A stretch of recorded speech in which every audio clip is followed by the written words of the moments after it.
Hello, channel viewer. Come to you tonight. This is Ashamed to Be Black YouTube exclusive. Because I haven't put anything really up here for a while. But what you have right here is another victim of Black Parenthood. If it's all straight. That's 3-year-old Elijah Marsh. 3-year-old Elijah Marsh was in Canada.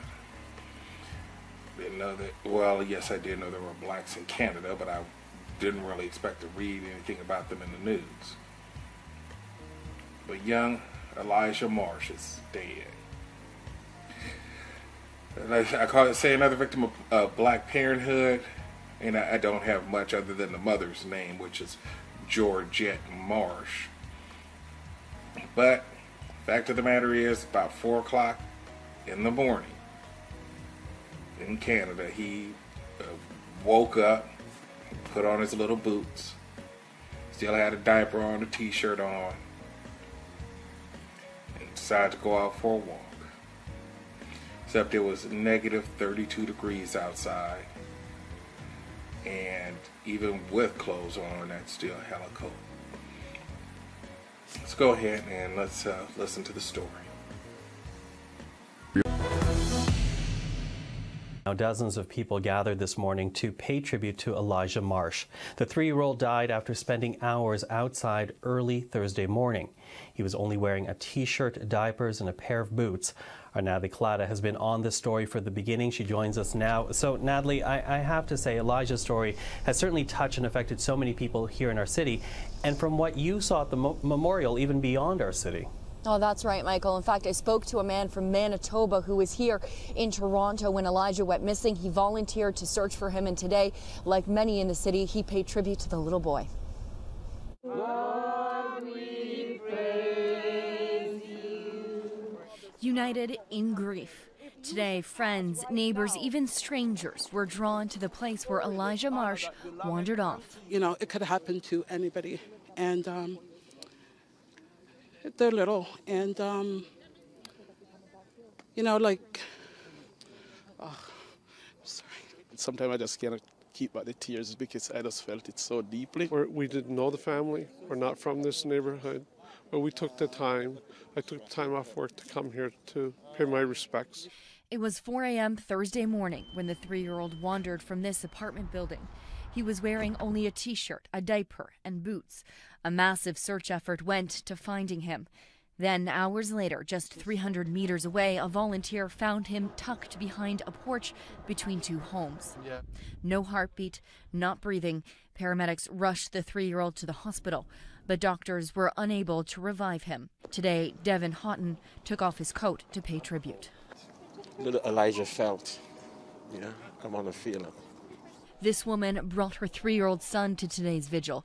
Her toddler was in the same daycare with Elijah. We just told him that, he's not, that Elijah will not be coming to the senior preschool room now, and that he's now with the angels. So that's why they're here to bring him flowers. Toronto's mayor added his flowers on top of the growing snow-covered tribute. Well, I'm the mayor of all the people of Toronto, so in that sense they're part of a kind of an extended family, and I think I can be here where some other people can't perhaps get here, just to make sure this family knows that we're all with them in their hour of need and their hour of grief. Late today, Elijah's mother released a statement saying, "I cannot thank everyone enough for their support during this difficult time. We're so grateful for the generosity we've seen from Canadians, and we're all touched by the immense outpouring of love we've seen these past few days. We're devastated by the loss of Elijah, but we're heartwarmed to see how many people have been touched by this story. Thank you so much."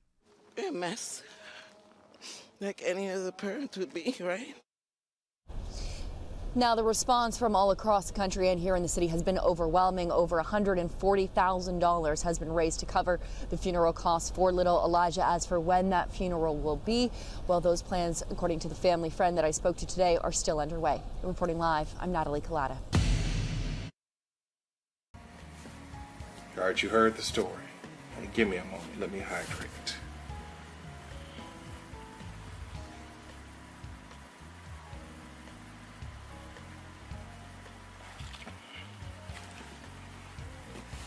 There's no whole bunch of profanity here. There's no jokes or anything of that nature. Just for the simple fact that my youngest nephew is 3 years old. And he would do something like that. His mother, my sister, caught him one night up around 4 o'clock in the morning, walking around her house. She took him into her bedroom, put his black behind in the bed. And then, okay, well, he's here, and hopefully if he moves, she'd wake up and catch him. Now, I know he's tall enough to turn her door handle. I can't really recall if he's tall enough to get that lock off of there. Because, you have the deadbolt lock as well in a lot of cases. There's no chain on her door because, that's her grandson. And therefore, her children are grown. And there's no need to, if they're trying to leave the house, they know how to leave the house.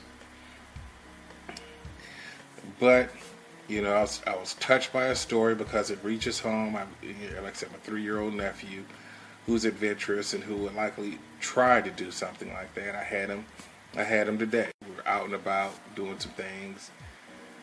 Get to McDonald's with his brother doing some shopping. But, my heart goes out to the Marsh family. I know it's unexpected that your child would actually get up and have the ability, the capability to open that door. My niece, when she was younger,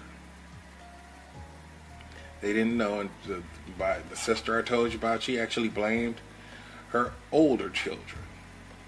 My niece and her and the older brother, because candy was disappearing and the wrappers were found behind the sofa. And she told them that one of them must have done it and they need to fess up or there's going to be trouble. Then they went out to go somewhere, her and her husband. Unexpectedly came back to the house because they forgot something. And there was 3-year-old Courtney. She may have even been younger than 3 at the time. But what she had done is she had pulled out drawers in the kitchen. Used those drawers as steps in order to climb up to the counter and get her some candy. You just never really understand the milestones, the intellect, the intelligence of these little human beings. They'll go beyond what your expectations are. And they saw that, and they just had to laugh. They just had to laugh. I mean, how are you going to put her in trouble? She was just using her intelligence to get what she wanted in life. At that point in life, what she wanted was candy. Damn it, I can't keep this on straight. Anyway, I'm glad they raised some funds for the family. If there's like over $140,000. Thing is that they were only looking for $20,000, or they weren't looking for anything. But the dude who set up that crowdfunder was only looking for $20,000. Hopefully these things are set up such that the family will get the money needed for the funeral expenses. Then the remainder of that money can be donated to a good cause, a cause for children. Little Elijah, hope your soul has found its way into heaven. Just laughing and giggling and running around all day. And to you parents out there, it doesn't matter, black, white, yellow, red, whatever color, brown.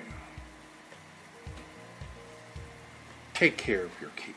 Take care of your children, actually. Take care of your children. They're smarter than you know. Smarter than you give them credit for. Child-proof your home. Protect your child. And that's it. That's all. I'm out. Prayers to little Elijah.